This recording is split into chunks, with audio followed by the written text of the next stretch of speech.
Bismillahirrahmanirrahim. Assalamualaikum warahmatullahi wabarakatuh.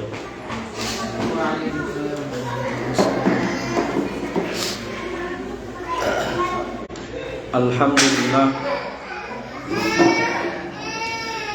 wassalatu wassalamu ala rasulillah wa ala alihi wa man wala. Asyhadu an la ilaha illallah wahdahu la syarika lah wa asyhadu anna Muhammadan abduhu wa rasuluhu la nabiyya ba'dah. Alhamdulillahirabbil alamin, segala puji syukur bagi Allah Azza wa Jalla yang telah memberi kita banyak sekali kenikmatan dan kebahagiaan, terutama bisa melanjutkan pengajian Syarah Aqidah Thahawiyah. Ya, dimulai dari siapa ini? Dari sini. Ya, silakan Ustaz. Bismillahirrahmanirrahim. Fadlan ta'alahu bi kamali adlihi wa rahmatihi wa ihsanihi wa rahmatihi wa mahabbatihi lil fitri wa iqamatil hujjah. Karjaba'at nabiyyan illa wa ma'ahu ayat yadullu ala sidqihi bima akhbara bihi. Qala ta'ala a'udzu billahi minasyaitonir rajim. Laqad arsalna rusulana bil bayyinati wa anzalna ma'ahumul kitaba wal mizana liyaquma an-nasu bil qist.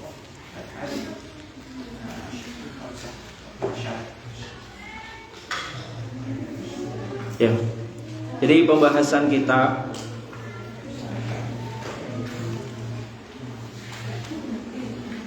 melanjutkan pembahasan tentang tauhid dan khususnya tentang syahadah.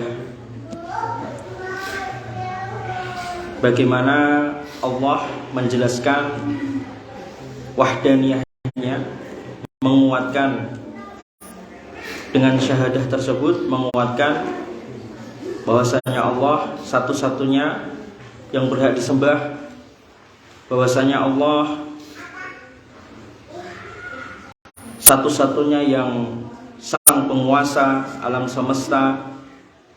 Jadi untuk menguatkan wahdaniyah Allah, menguatkan rububiyah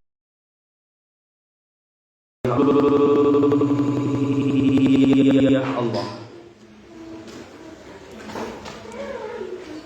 fahuwa subhanahu, maka Allah yang maha suci, likamali adlihi, agar sempurna keadilannya, wa rahmatihi, dan agar sempurna rahmatnya, wa ihsanihi, dan agar sempurna kebaikan-kebaikannya, wa hikmatihi, dan agar sempurna hikmahnya, kebijaksanaannya, wa mahabbatihi, dan agar sempurna mahabbatihi lil udri, agar sempurna cintanya dalam memberi ampunan, wa iqamatil hujjah, dan agar sempurna dalam menegakkan hujjah.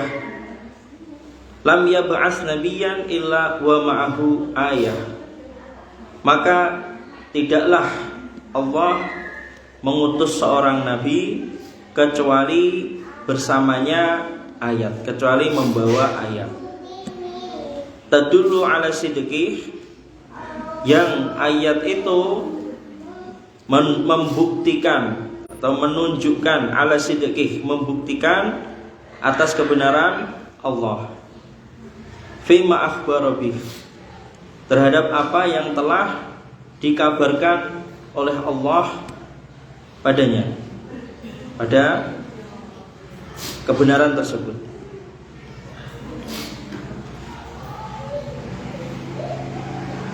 Jadi Allah pasti mengutus seorang Rasul,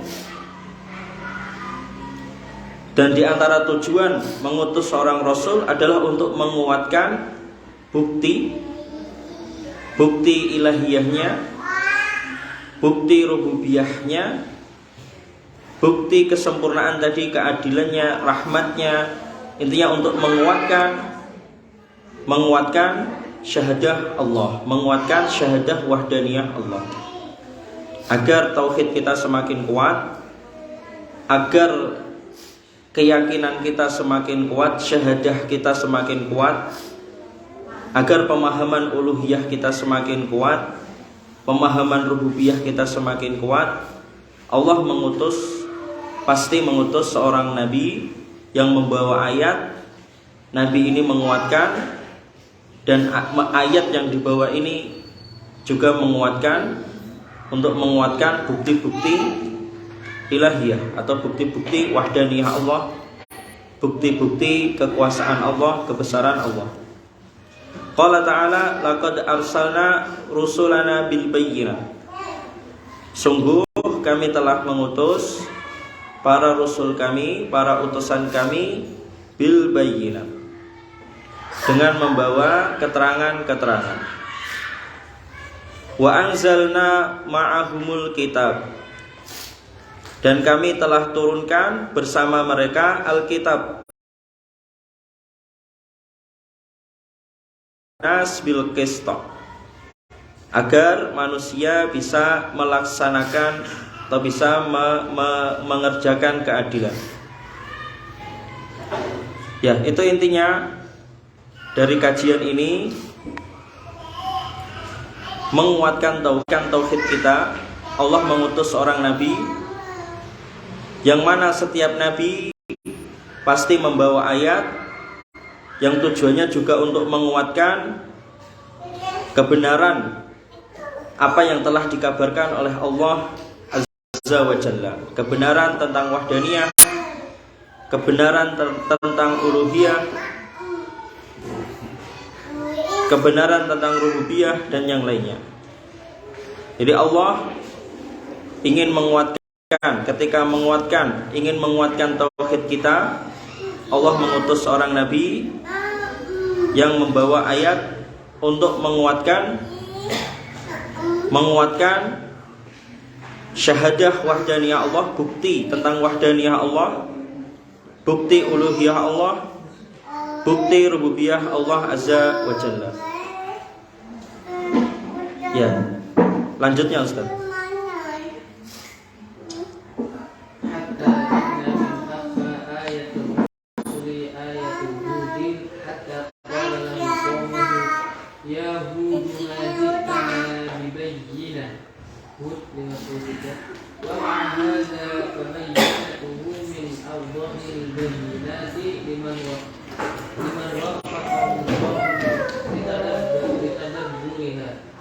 وقد أشار الإله إليها بقوله إني أشهد الله وأشهد أني بريء مما تشركون من دونه فكيدوني جميعا ثم لا تنظرون إني توكلت على الله ربي وربكم ما من دابة إلا هو آخذ بناصيتها إن ربي على صراط مستقيم. Ya. Maka Allah tadi kan telah dijelaskan sebelumnya, ketika Allah ingin menyempurnakan keadilannya, rahmatnya, cintanya dalam memberi ampunan, dan agar sempurna, Allah menyempurnakan ketika menegakkan hujah bagi kita, menguatkan bukti tentang ilahiyah, menguatkan bukti tentang rububiyah, bukti ketuhanan, bukti kekuasaan Allah. Maka Allah mengutus para nabi membawa ayat. Hingga ini, hatta inna min akhfa ayatir rusul ayatul hud. Hingga di antara ayat-ayat Rasul, kisah-kisah seorang para nabi, para Rasul, di antara ayat-ayat bukti-bukti atau kisah-kisah para Rasul yang paling unik atau yang paling samar, akhfa itu artinya samar, maksudnya di sini unik. Ayatul Hud, yaitu ayat-ayat tentang Nabi Hud, kisah-kisah Nabi Hud. Hatta qala lahu qaumuh, hingga berkata kepadanya kaumnya, ya Hud maji tanabi bayina, wahai Hud, kamu tidak datang kepada kami dengan membawa keterangan. Atau kasarannya, wahai Hud, kamu itu tidak jelas. Atau kalau contoh, saya datang ke masyarakat atau keluarga saya, kaum saya, orang-orang dekat saya, ketika saya sampaikan itu syirik, inilah tauhid, inilah uluhiyah yang benar, kan itu ibadah yang benar. Kemudian kaum saya atau orang-orang dekat saya, keluarga saya mengatakan, hei mufki, kowe iki gak cetha, kan itu. Apa yang kamu bawa ini gak jelas, kan itu. Karena kan gitu, bibayinah. Wahai Hud, kamu tidaklah datang kepada kami dengan keterangan. Itu maksudnya kamu gak cetha. Wa ma'ahadha fabayyinatuhu min awdahil bayyinat. Meski seperti ini di Al-Quran ini dikatakan seperti ini, hingga dicela seperti ini Nabi Hud, fabayyinatuhu min awdahil bayyinat. Keterangan yang dibawa Nabi Hud itu diantara keterangan-keterangan yang paling jelas, paling cewetoh, kan itu.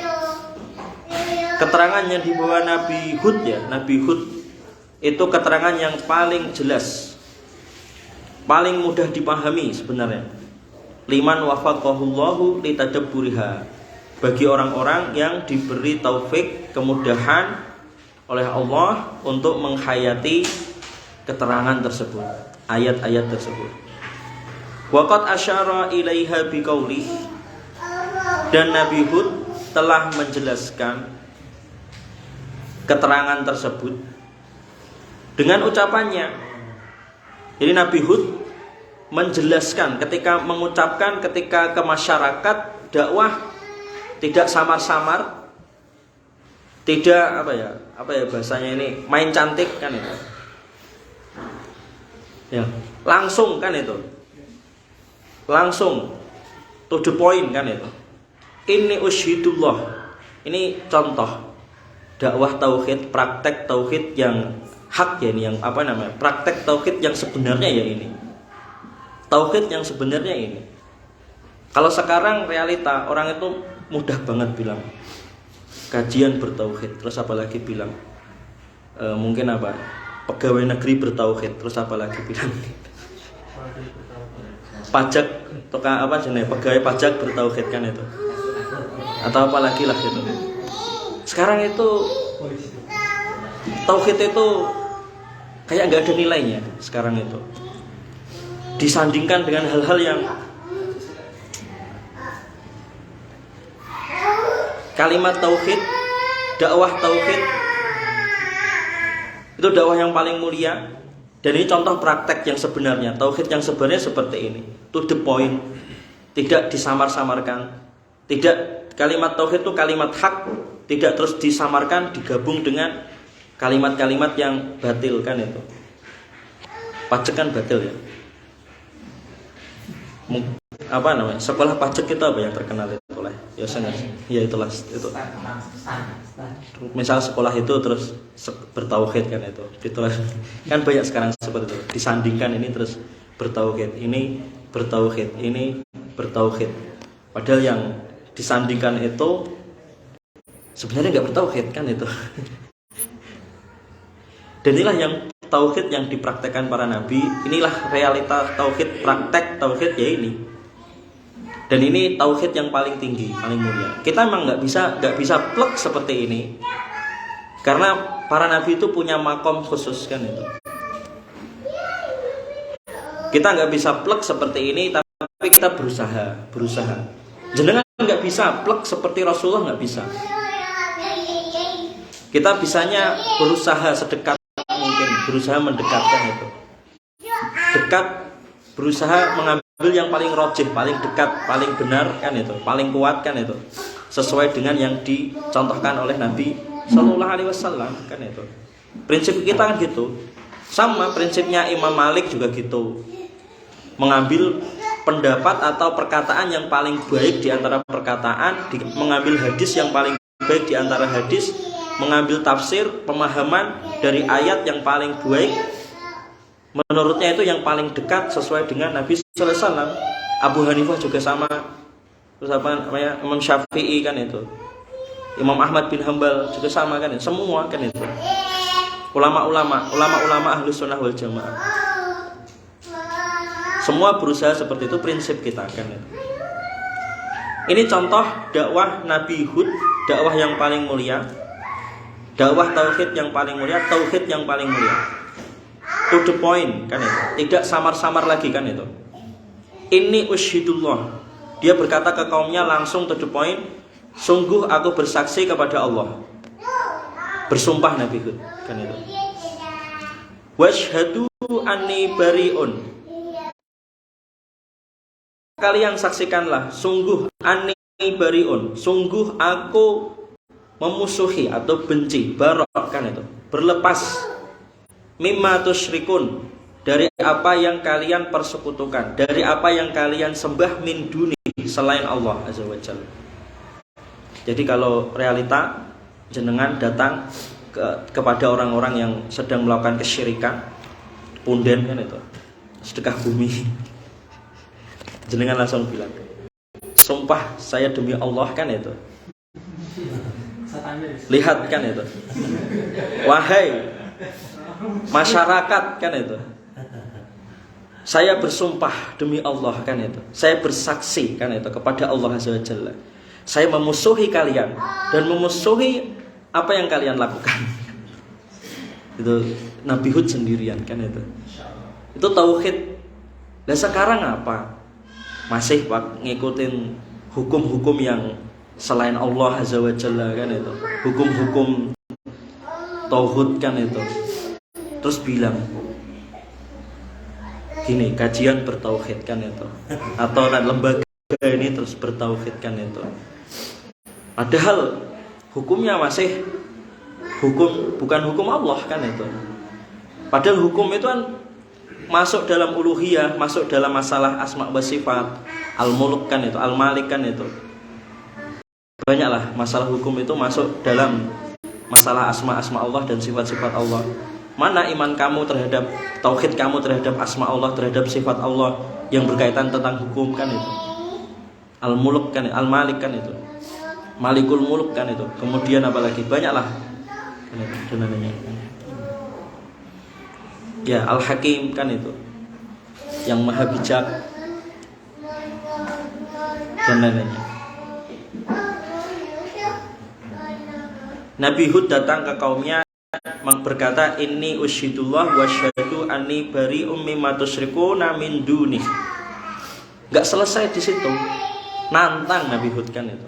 Nabi Hud nantang, faqiduni jami'an. Maka kalian segera celakai aku kan itu. Faqiduni, tipu daya aku semuanya, nantang orang-orang itu semuanya. Tsumma la tunzirun. Tidak usah ditunda-tunda kan itu. Kalau mau menyakitiku segera kan itu. Kalau mau membunuhku segera, enggak usah ditunda-tunda. Inni tawakkaltu 'ala Allah, sungguh aku bertawakal kepada Allah. Rabbi wa rabbukum, Tuhanku dan Tuhanmu. Ma min dabbatin illa huwa akhidun binasiyatiha. Tidak ada hewan melata apapun kecuali Allah yang memegang ubun-ubunnya. Itu merendahkan. Nabi Hud itu merendahkan orang-orang. Sudah berkata menyatakan perang kan itu. Setelah menyatakan perang, menantang kan itu. Plus merendahkan. Kalian itu rendah kan itu. Ubun-ubun kalian itu di tangan Allah Subhanahu wa taala, dipegang oleh Allah Subhanahu wa taala. Maksudnya apa? Kalian itu enggak bisa apa-apa kan itu. Dan saya bersama Allah gitu maksudnya. Sedangkan kalian kalau Allah mau, Allah bisa menghancurkan kalian kan itu. Karena apa? Ma min dabbah illa huwa akhidun binasiyatiha. Inna rabbi ala siratim mustaqim. Sungguh Tuhanku berada di atas jalan yang lurus. Maksudnya apa? yang saya lakukan itu benar. Saya menantang kalian ini benar, kan itu. Saya mengancam kalian ini benar, kan itu. Ini contoh realita praktek Nabi Hud, contoh dakwah tauhid yang sebenarnya inilah yang dinamakan tauhid. Kita ini ya kalau melihat ini, berkaca dari ini, kita ini tauhidnya masih tauhid termasuk ad'af, kan itu. Ya, yang paling lemah, kan itu. Kenapa lemah? Paling lemah. Ada orang yang berhukum dengan hukum selain Allah, kan itu. Kita diam. Ada orang yang bukan diam sih. Kita biasanya cuma menjauhkan itu. Paling iman yang paling lemah kan gitu. Menjauh, tidak duduk bersama mereka, kan itu. Tidak berteman dengan mereka. Kita biasanya cuma menjauhkan itu. Selemah-lemahnya iman kan gitu. Menolaknya dengan hati, kan itu. Menolak dengan hati itu ya enggak duduk dengan mereka, tidak berwalak dengan mereka, tidak menikahkan anak kita dengan mereka, kan itu. Itu loh.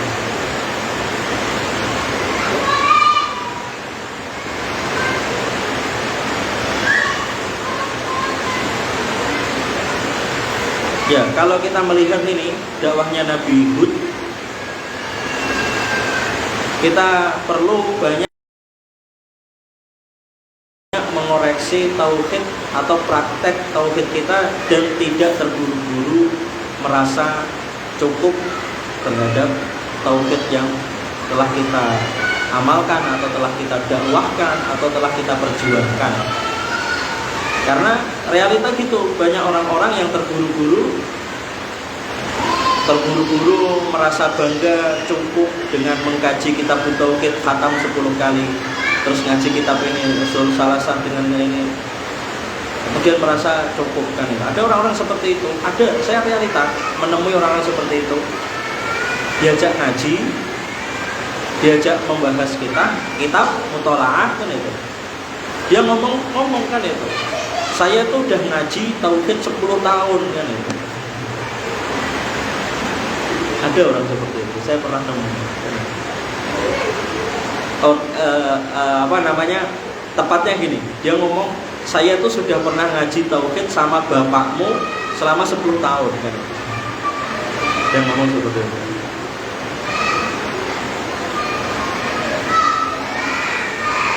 Lanjutnya Ustaz. Ya, ini pelajaran bagi kita untuk mengoreksi, kan itu. Dalam masalah ini akhlak ya, adab juga, kan itu, dalam belajar tauhid ya.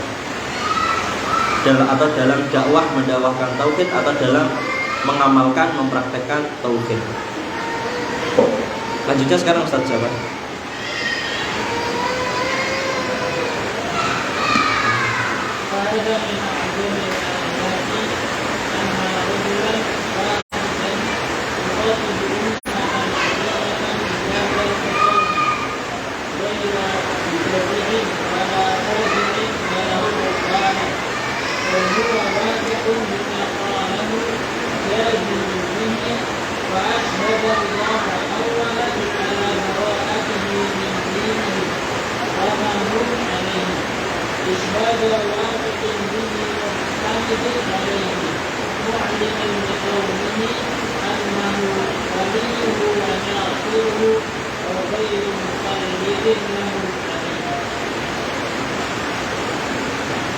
Wahada min a'dhamil ayat. Ini penjelasan Ibnu Abil Is mentafsirkan ayat tadi ya. Ayat tadi ditafsirkan lagi oleh Ibnu Abil Is Al-Hanafi.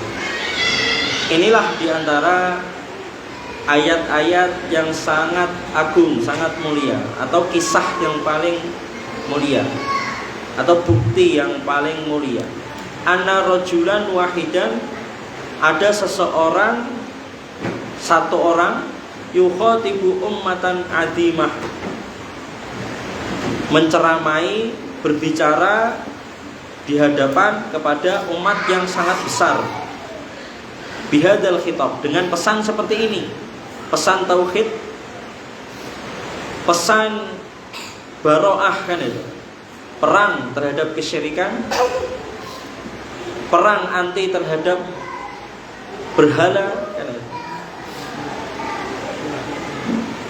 Seorang diri dia menghadapi umat yang besar dengan membawa pesan seperti ini, menantang orang-orang musyrik langsung kan itu.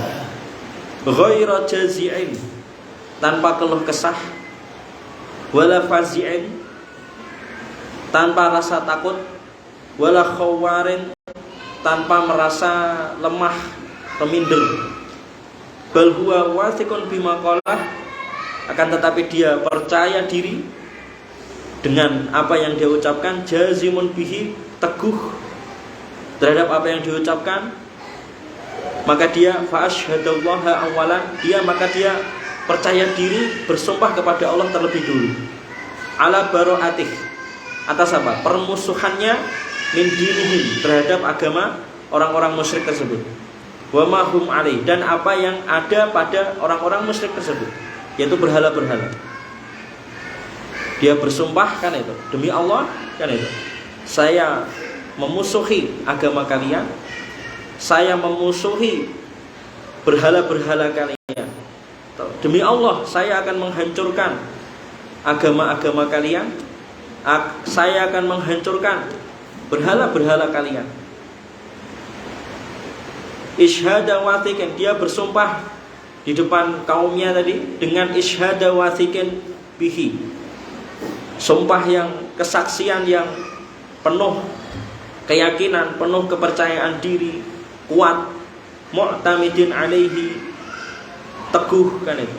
Yaitu intinya kesaksian yang sangat kuat sekali. Wathiqin bihi mu'tamidin alaihi, bisa dipegang kan itu. Mu'limin liqaumihi, dia memberitahu kepada kaumnya annahu waliyuhu, memberitahu kepada kaumnya bahwasanya dia itu adalah temannya, pelindungnya, bolone kan itu. Wa nasiruhu, maksudnya bolo ini maksudnya bukan mau menyesatkannya, bukan mau menyesatkan mereka, tapi pengen menyelamatkannya dari kesyirikan. Wa nasiruhu, Nabi Hud menyatakan, memberitahu kepada kaumnya bahwasanya Nabi Hud itu ingin menolong mereka. Wa ghairu musallitin lahum alaihi, dan Nabi Hud tidak ingin menguasai, tidak ingin menundukkan mereka. Ini membuktikan dari nas ini menyinggungnya ada realita kan itu, syubhat kan itu, realita syubhat yang mengatakan dakwah itu bisa mudah kalau melalui tangan-tangan penguasa kan itu. Ada yang menyebar syubhat seperti itu kan itu.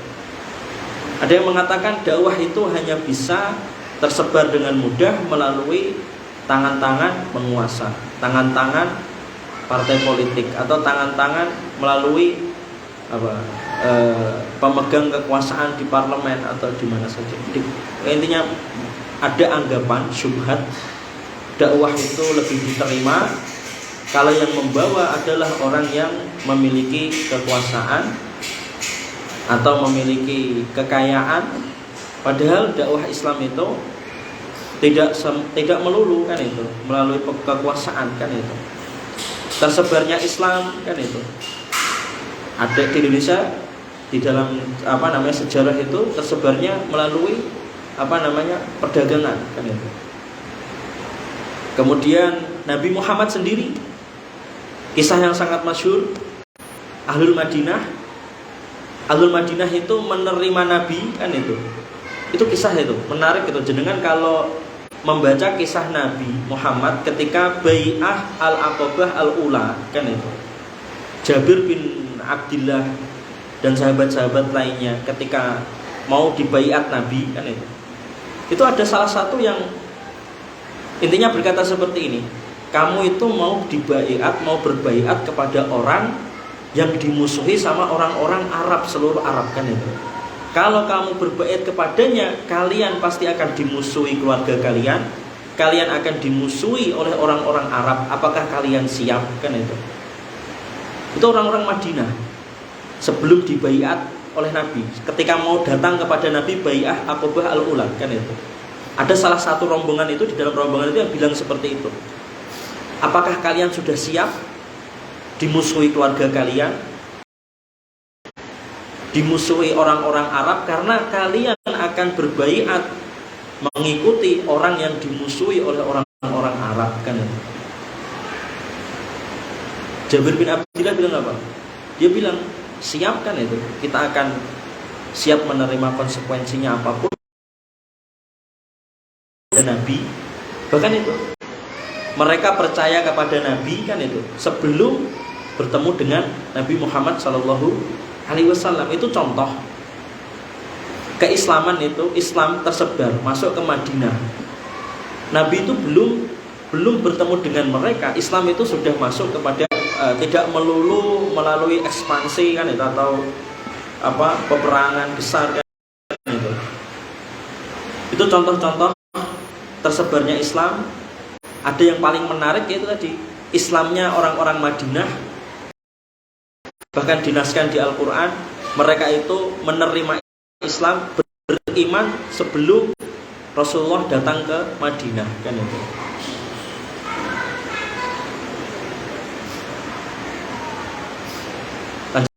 Lanjutnya, Ustaz.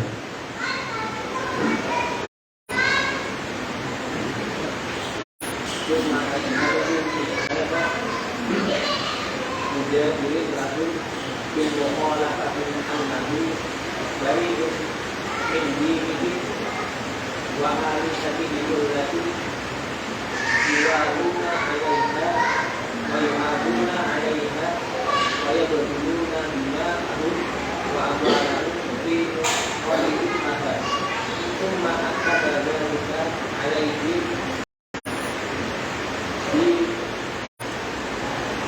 Ini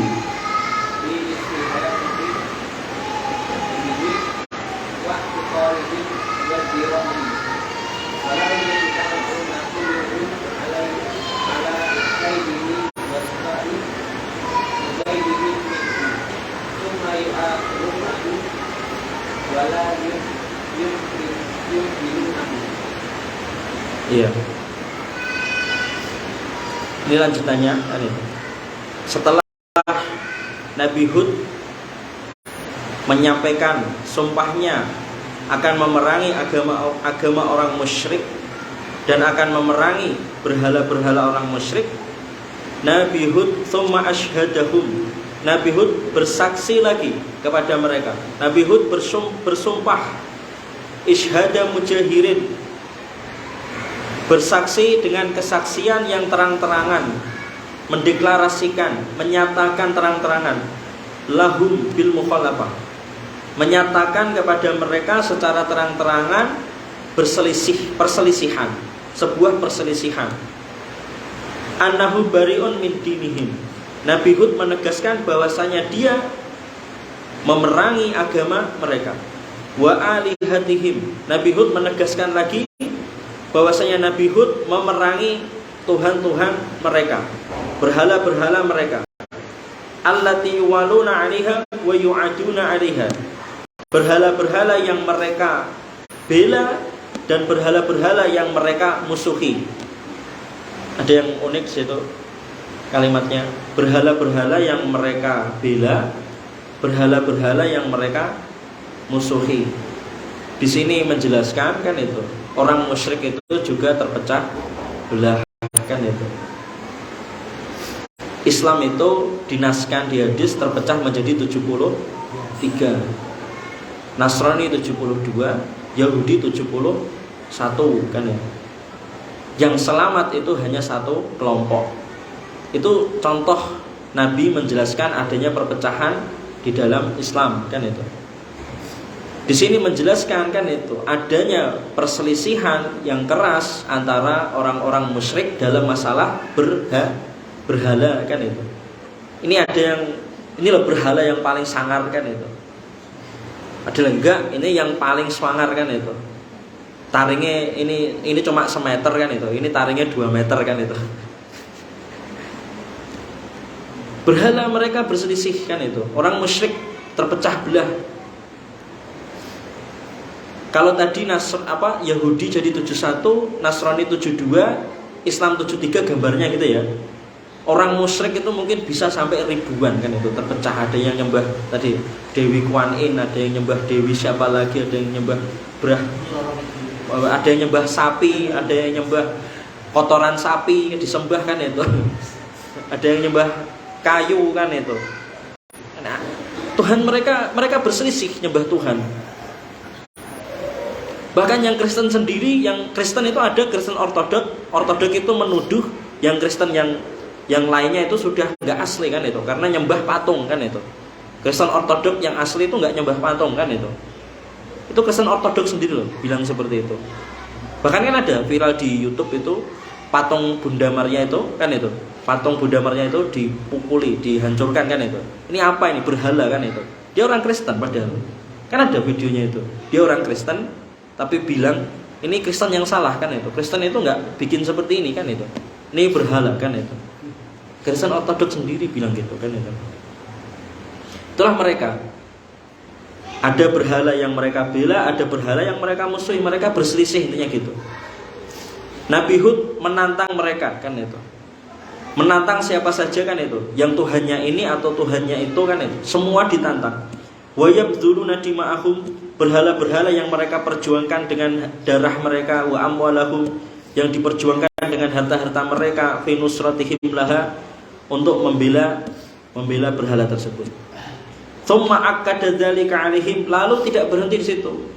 Nabi Hud menegaskan lagi, tsumma akkada dzalik, menegaskan itu kepada mereka, tsumma akkada dzalika 'alaihim, menegaskan kepada orang-orang musyrik itu, kepada kaumnya, bil istihanati bihim,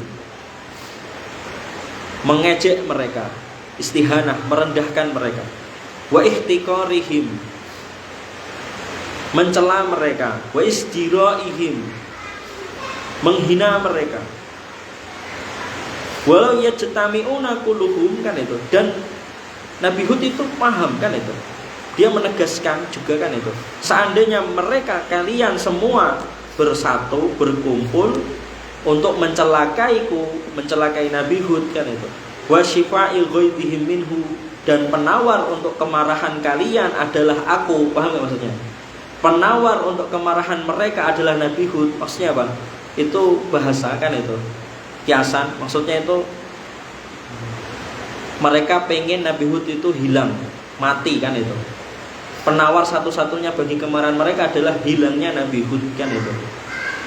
Selama masih ada Nabi Hud kan itu menurut mereka adalah penyakit yang membuat mereka marah, kemarahan mereka membara. Hingga seperti itu Nabi Hud hingga menyatakan seperti itu. Nabi Hud paham konsekuensinya. Ini contoh kan itu dakwah.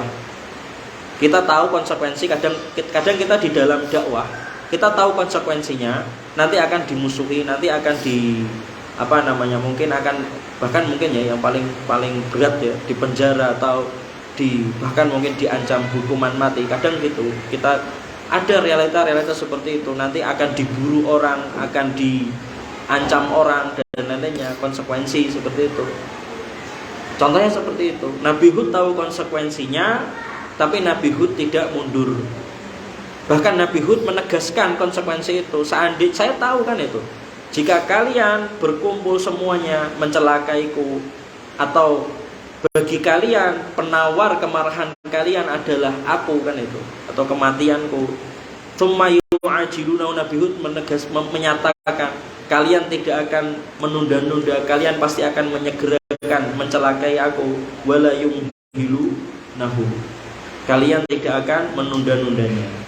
Nabi Hud paham konsekuensinya, tapi Nabi Hud tidak pantang mundur kan itu, tetap disampaikan. Lanjutnya Ustaz, yang terakhir ini.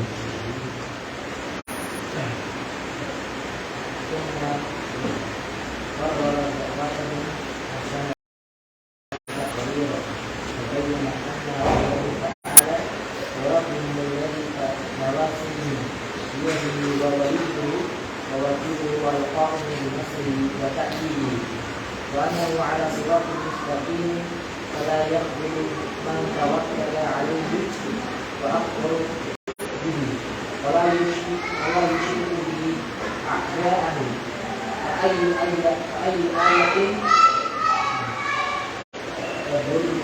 وبرهان أحسن من آيات الأنبياء عليه السلام وبرامجهم وأدلتهم وهي شهادة من الله سبحانه وتعالى بينها لعباده غاية البيان. Ya. Lalu Nabi Hud menegaskan di ayat yang terakhir tadi kan, ala siratim mustaqim. Tsumma qarrara da'watahum ahsana takririn. Maksudnya gitu. Nabi Hud menegaskan, menetapkan bahwa dakwah yang disampaikan kepada mereka ini, dakwah seperti ini adalah ahsana takrir, sebaik-baik keputusan kan itu. Jadi orang yang nekat kan itu, sendirian melawan orang-orang musyrik, kemudian mereka dicelakai oleh orang musyrik atau dipenjara oleh orang musyrik atau dianiaya orang musyrik, itu ditegaskan di sini oleh Nabi Hud, ala siratim mustaqim. Itu contoh ada itu, nendang sesaji kan itu, di wes kan itu, langsung dihina, dicela, bahkan gak ada yang dukung umat Islam, bahkan orang Islam sendiri banyak yang mencelanya kan itu. Dan ini kalau lihat di sini itu adalah dakwah yang ahsanu takririn kan itu, sebaik-baik keputusan hidup terbaik kan itu. Hah? Wabayyana anak, dan Nabi Hud menegaskan lagi, menjelaskan anna rabbahu ta'ala wa rabbahum alladzina wasihim biyadih huwa waliyuh. Nabi Hud menjelaskan, menegaskan bahwa Tuhannya, Rabbnya yang maha tinggi itu adalah Rabb mereka, yang mana ubun-ubun mereka ada di tangan Allah Azza wa Jalla, dan ia adalah waliyuhu, Allah adalah pelindungnya, pelindung Nabi Hud. Makanya Nabi Hud berani seperti itu, karena Nabi Hud benar-benar yakin kalau pasti akan ditolong, dilindungi oleh Allah Azza wa Jalla. Wa wakiluhu, dan Nabi Hud menegaskan dengan penuh keyakinan Allah akan menjaganya, Allah adalah penjaganya.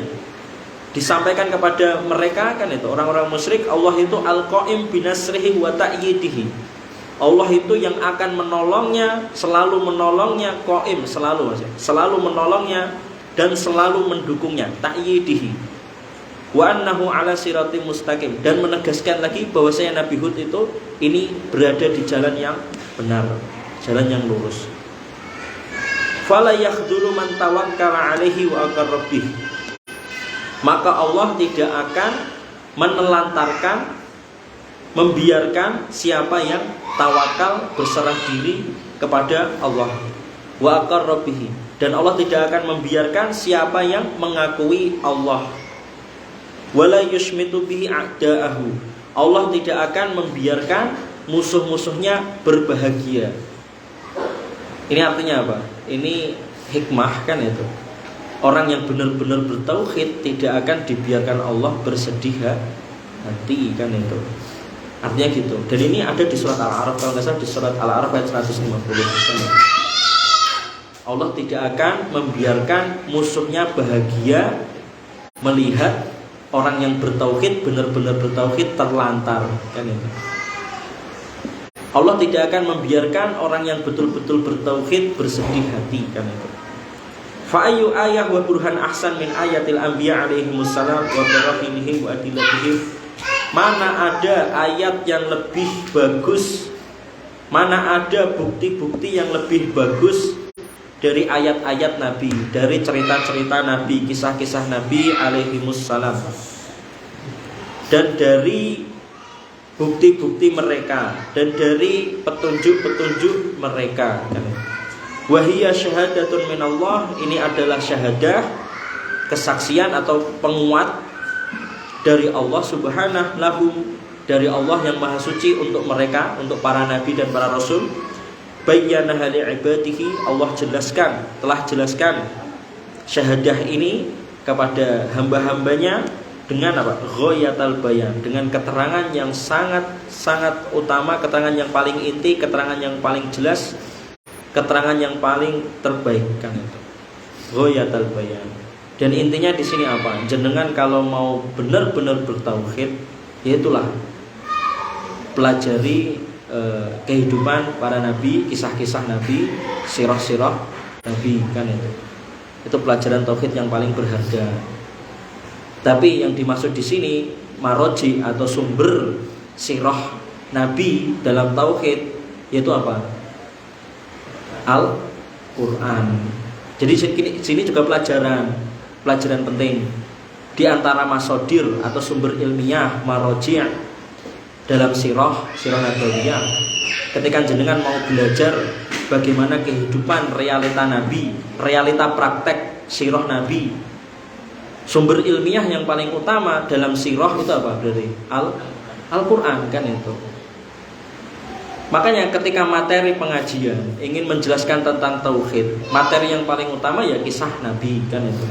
Ingin menanamkan tauhid ke anak, keluarga, ke istri atau ke jamaah semua, materi yang paling bagus itu ngambil dari Al-Quran dan khususnya kisah-kisah nabi kan itu. Kisah-kisah nabi dalam Al-Quran yang menjelaskan secara praktek, secara detail, rinci sekali, rinci tentang bagaimana mereka menghadapi umatnya, melaksanakan tauhid kepada di hadapan umatnya, mendakwahkan tauhid dan memperjuangkan tauhid disampaikan kepada umatnya. Wallahu a'lam bishawab.